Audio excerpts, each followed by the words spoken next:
It could slice a silk scarf falling through the air with almost no effort.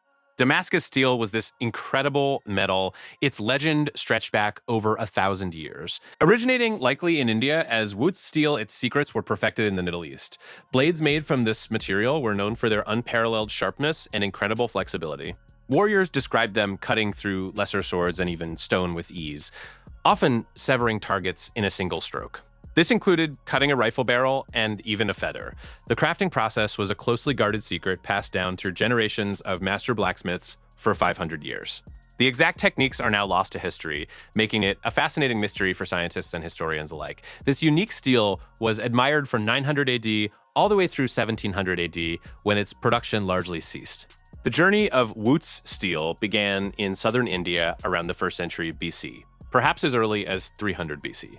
Raw iron ore, often rich in particular trace elements like vanadium or manganese, was smelted in small clay crucibles. These sealed pots, sometimes called furnaces, could reach temperatures exceeding 1,200 degrees Celsius for several hours or even a full day. This precise process produced solid cakes of steel, typically weighing 1 to 2 kilograms. These cakes contained a high carbon content, typically ranging from 1.5 to 2%, a much higher level than common European steels of the era. This initial material traveled thousands of miles across established trade routes. These routes passed through Persia and reached major trading cities like Damascus in Syria, a crucial hub for trade. Here, skilled artisans transformed the Wootz ingots into formidable weapons. The forging process involved repeated heating and cooling the metal at very specific temperatures. Multiple cycles of hammering and folding were crucial to creating the distinctive watered pattern on the blade. This pattern, called yohar in Arabic, was not just decorative. It indicated the unique microstructure of the steel. Common patterns included Muhammad's ladder rose patterns and various linear designs, each showing the internal structure. Inside the metal, a complex network of iron carbides, known as cementite, formed during the extremely slow cooling of the Wootz within the crucible. These tiny hard particles were arranged in bands, giving the steel its extraordinary strength and superior edge retention. Some modern theories even suggest the presence of carbon nanotubes within the structure, a cutting-edge concept only recently understood by science and proposed by researchers like Professor Peter Pofler from Dresden in the early 2000s. The ideal temperature for forging was carefully controlled around 700 to 800 degrees Celsius. Too hot, and the crucial cementite would dissolve, losing the pattern and the blade's properties. Too cold, and the metal would become brittle and crack during shaping. The smiths had to feel the metal's temperature through intuition and long experience, sometimes requiring up to 30 years to fully master the craft. They worked tirelessly folding the steel, perhaps hundreds of times, to homogenize the material and refine the pattern. The final hardening often involved quenching the blade in liquids like oil or even urine, a practice believed to impart specific properties due to nitrogen content. The secret began to fade around the mid-18th century, specifically after 1750. By the early 19th century, around 1800, its methods were completely lost. Many interconnected factors contributed to this disappearance over a period of about 50 to 70 years. One significant reason was the disruption of the crucial trade routes from India due to European colonial expansion. The reliable supply of high-quality Wootz ingots dwindled, making the essential raw material unobtainable.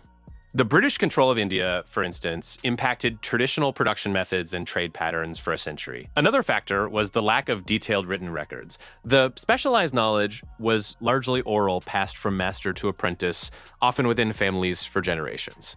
When the last master smiths died or could not find suitable successors, often due to wars or political instability, the irreplaceable information simply vanished. The Industrial Revolution also played a profound role, introducing new methods of steel production, like the Bessemer process and open hearth furnaces in the mid-1800s. These new methods prioritized mass production and consistency over artisanal quality and unique material science. Attempts to rediscover the secret have spanned centuries. Peter the Great of Russia reportedly sent spies to learn the technique in the 1700s, but they were entirely unsuccessful.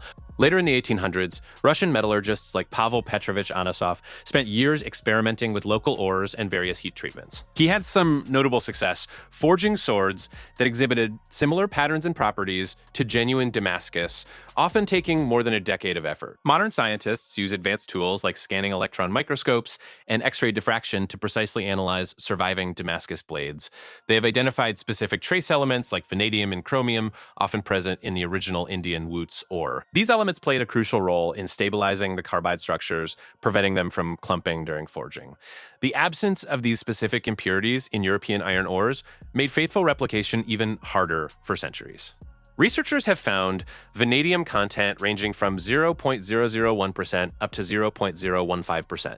Today, metallurgists continue their dedicated research. They aim to unlock the full potential of this ancient material and understand its unique properties. Some modern techniques involve powder metallurgy, where specific metal powders are sintered together, and precise thermal cycling to mimic the microstructure. While many beautiful patterned steels are now made, often called pattern welded steel, these do not fully replicate the legendary properties of original true Damascus steel.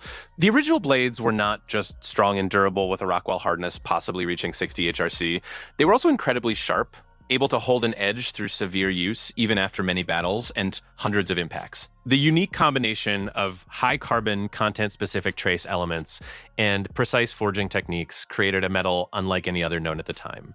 It remains one of history's most enduring material science puzzles, a testament to ancient ingenuity and a challenge for modern metallurgists. The lost secret of Damascus steel continues to inspire awe and curiosity among researchers worldwide.